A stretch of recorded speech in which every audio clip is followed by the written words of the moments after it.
still got a couple of hours yet before all the participants come out here, so I've got City Place to myself. Well, Rick, of course, it takes lots of volunteers to get this event going, and this morning we're joined by Jason Falsa. He's the chair for the whole entire state of Florida, the Strides Advisory Team. So, Jason, what do we have in store for today, and what can people look forward to? Palm Beach Sheriff's Office will be investigating the case since it does involve a Palm Beach Gardens police officer. Reporting in Palm Beach Gardens, Marti Glazer, CBS 12 News this morning. Well, it's Marti Glazer standing by live with more on the plans to say goodbye to Corey. Good morning, Marty. Well, good morning, Rick. Corey grew up here at the Bible Church of God playing the drums. And this morning, when his family and friends meet for their church service at 11, Corey's presence will be greatly missed. The very latest on the search efforts. Marty, what can you tell us? Well, Rick, that's right. This morning, the Coast Guard will be out again searching for the missing. Now, yesterday, the U.S. Coast Guard tweeted out one piece of hopeful news. A life ring or a life preserver from the ship El Faro has been located by air crews. The life ring was spotted 120 miles northeast of Crooked Island, about 70 miles from the last known position. Authorities don't know yet what happened to the ship or whether the discovery of the life ring means that crews were forced to abandon the ship. The weather is making for an incredibly dangerous search mission. The weather should be a lot better. The storm moved out, and they should find something tomorrow. Towed officials say the Coast Guard also located 2 other life rings and a life jacket, but they are not sure if those items are from El Faro. They will meet with family members again today. That meeting will start at 6 tonight in Jacksonville. Now, the Coast Guard says one of the positive things is with better weather conditions, hopefully it'll help them on their search today. Reporting in Riviera Beach, Marti Glazer, CBS 12 News this morning. It is so windy, as you can tell. Tumbleweeds from a nearby field are just blowing all over the place. And just to give you a comparison, I'm 5 feet tall, so these are ranging about 10 feet in height. And as they continue to blow, it's continuing to not only get in my way, but to block the roadway, forcing drivers to navigate around the mounting pile of tumbleweeds. Isn't this crazy? Meanwhile, Alicia and Joe couldn't resist making a pit stop. To see what was going on, it's different. Never seen anything like it. And even though we fought to keep our feet on the ground. Tell me what you think about what's going on here. I love it. It's not every day you get to capture Mother Nature in the moment. It's New Mexico. Exactly that. It's New Mexico. Marti Glazer, KOB, Eyewitness News 4. And this Thanksgiving is very different for one local family. And to make things easier after a tough time, restaurant owners are giving back to the community this holiday. Marti Glazer takes us to Lindy's. Instead of just making Thanksgiving for their family this year, Steve Atasio and his wife Dawn are preparing a meal for something bigger. The outpouring of people that have called to want to contribute and help. It's really pretty special. This is the first Thanksgiving that Lindy's has opened their doors to give food away to the less fortunate. It's all in honor of their mother. She was really the glue that kept our family together. This past January, Barbara Fatasio died of cancer. Her family says Thanksgiving and Christmas were her favorite holidays because she loved being with family. We just thought that it would be easier to get through the holidays if we were doing something for somebody else in her name. Everyone serving, a volunteer, and all the food was donated.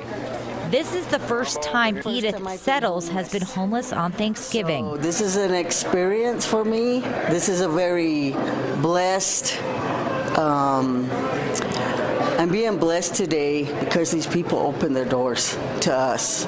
And without them, where would the homeless be? Anna Hicks was also happy to get a warm meal. I'm thankful that I'm going to be getting an apartment.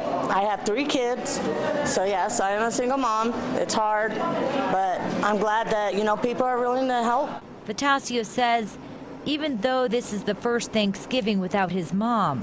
She would have an apron on right now, and she'd be right in the middle of it and serving people, and it's something she always liked to do. So in Barbara's honor, they're hoping to make this an annual event where everyone can feel like family. Marti Glazer, KOB, Eyewitness News 4. Office scared for New Mexicans. It is an all-new scam alert. Marti Glazer tells you what you need to know. Marty.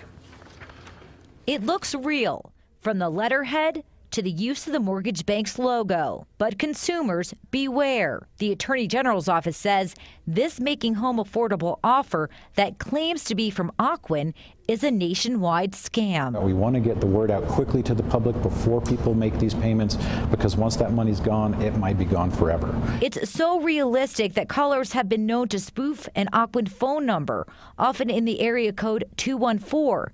And Kramer says those behind it often target New Mexico's most vulnerable. We have fairly high rates of poverty. We have a fairly high rate of foreclosure compared nationally. Kramer says MoneyGram, Green Dot, and paying your mortgage payment to a third party are all red flags. We want to make sure that they have the opportunity to keep their hard-earned money and work with their bank in a legitimate transaction to try to save their house.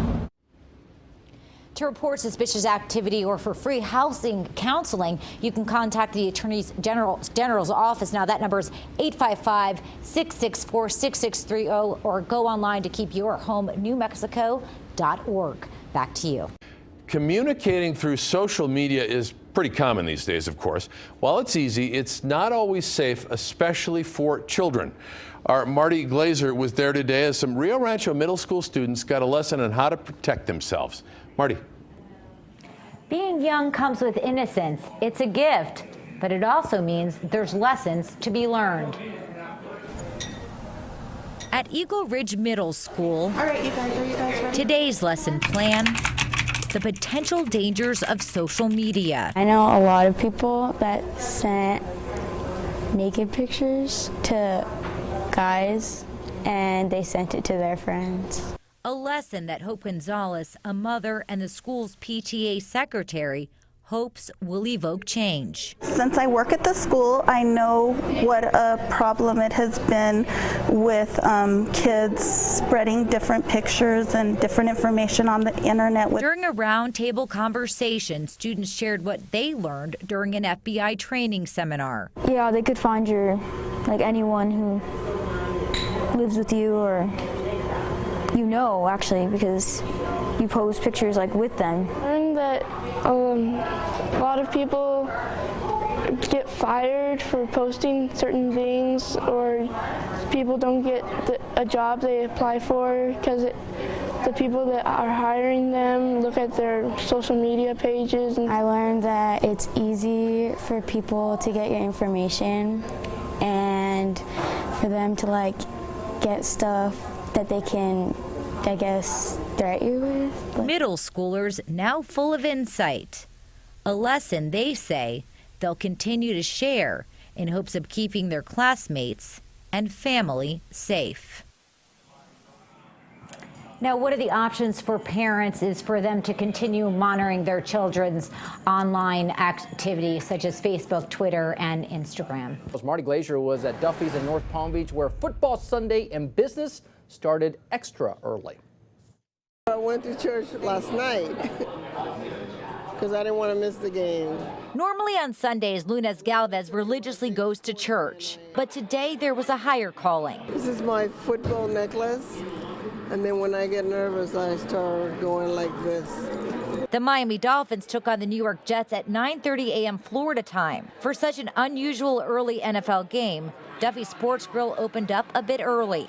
General Manager Adan Shelf says he's a Dolphin fan, but today he was rooting for the green. It's always translates in extra sales for us. On this Sunday morning, signs. Planter's Punch and potato skins. Normally it's coffee and eggs and bacon. That true Doll fans will eat and go anywhere for their team. What does Michael Powers generally do at 9:30 on Sunday mornings? Get up, have breakfast, clean the boat, wait for the game. If they late game, take the boat out and come back watch the game. And this is what you get when you take a Dolphin fan and a Jets fan and you try to seat them together.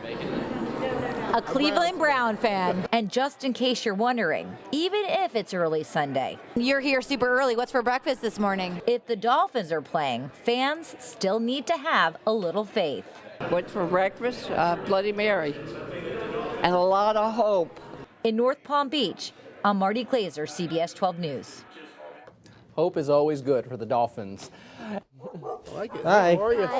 It's been a year since they've last seen each other.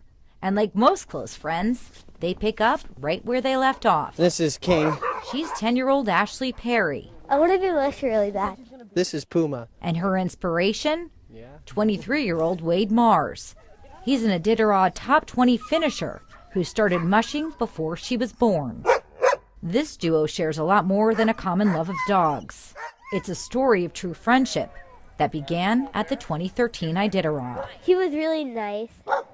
It was really interesting to meet someone as driven as her and is happy all the time, very chipper. That year, Ashley was Wade's Iditarider.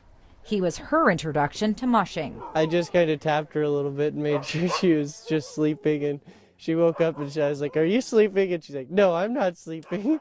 I didn't fall asleep." Because I fell asleep, okay? I fell asleep, okay?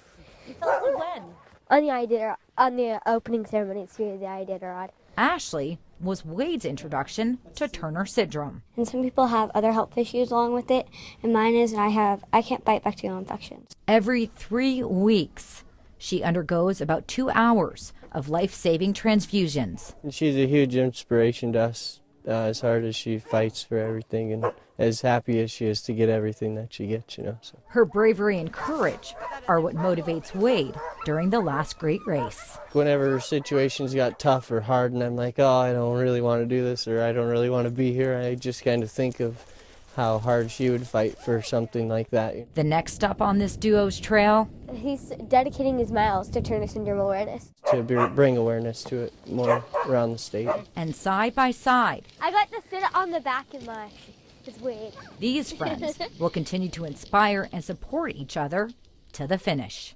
We want to go to Nome. Now, it all came through a generous donor in New York. Ashley was able to ride in Wade's sled for the ceremonial start and has been close to the heart of Stump Jump and Kennel ever since. Now, since they met, Ashley has been to every Iditarod start.